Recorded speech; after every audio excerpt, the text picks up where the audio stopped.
Here are my top 10 tips for visiting theme parks from the least to most important, so let's get straight into it.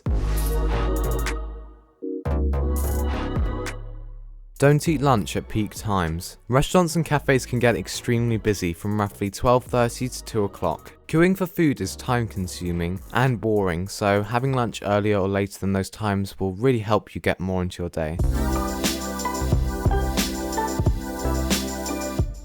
While we're on the topic of food, my next tip is to make sure, if you're taking your own, that the park you're visiting allows it, because quite a few don't, so to avoid any problems, I would recommend checking their website. If the park does, then it's a great way to save your money and time, as theme park food is normally expensive, and also you won't have to queue for it.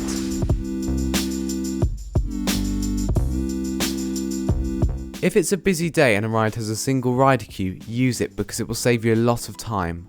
When rides have spare seats, they can use someone from the single rider queue to fill in the space, and although you won't be able to sit next to someone you know, it dramatically decreases the wait time. The only reason it's low on this list is that lots of rides don't have one, but if you do find one that does, be sure to check it out, as you will get on the ride much quicker.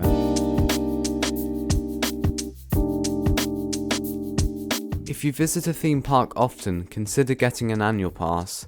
Paying for tickets a few times in lots of cases just costs more than getting one. There are normally perks that come with that pass too, and it's generally more convenient than standard tickets. With one you can visit the park, or parks if you get one that covers multiple, more often and for cheaper. And some let you renew them for less than the original price, if you want to continue having one, which many people do. If you can, visit on off-peak days. Going in the middle of a holiday period will almost guarantee larger queues. Weekdays, or if you have to go on the weekend, Sundays, are normally less busy, so you can get on all the rides you want. Checking where breaks and holidays are in the theme park's area will also help you find quiet days, and my next tip will help you with this. Download the park's app and use the Queue Times website.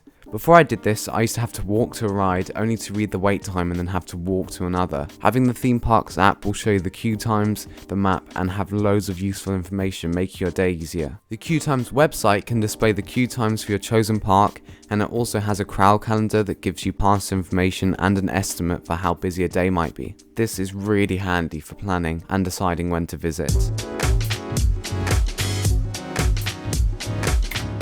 On a busier day, look for rides with a higher capacity. Roller coasters with more trains running or more seats will probably have a higher capacity, meaning the queue should move quicker. This can help you plan out what ride you're going to do first. An example of rides with low capacities would be Wild Mouses. Although they run lots of trains, they only hold one small group of people. Operations can also decrease the capacity. B&M roller coasters, the ones with boxier track, are usually more reliable and will have faster operations. Flat rides have a lower capacity than roller coasters, so I would leave them out to the quieter times of the day.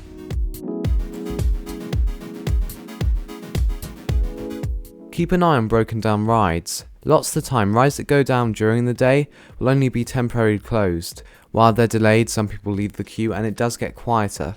So if you check the app every so often, you might see that the ride reopens, and when it does, it should have a shorter queue. Though make sure you're quick, because the ride can get busy again in a very short period of time.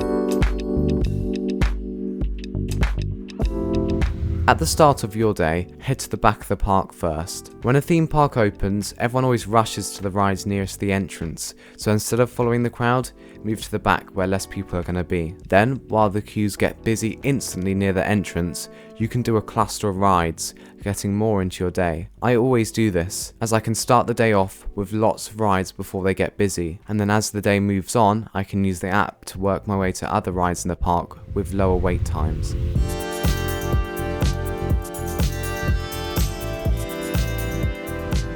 And my top tip for visiting theme parks is to consider what time of day you're going to arrive. If you bought a full ticket, it might make your money worthwhile by staying the whole day, as you get the smaller queue times of the opening, if you rush to the back, and the quietness of the end of the day. If you own an annual pass and live closer, arriving later in the day is a great option, as on normal operating days from 3 o'clock onwards, it most likely will get quieter. The busyness of around 1 o'clock is missed completely by doing this, and it's also more pleasant as most people are already in the park when you're entering. Although you don't get the full day, you get a much nicer experience. So those are my top 10 tips for visiting theme parks. Thank you very much for watching, and I'll see you next time.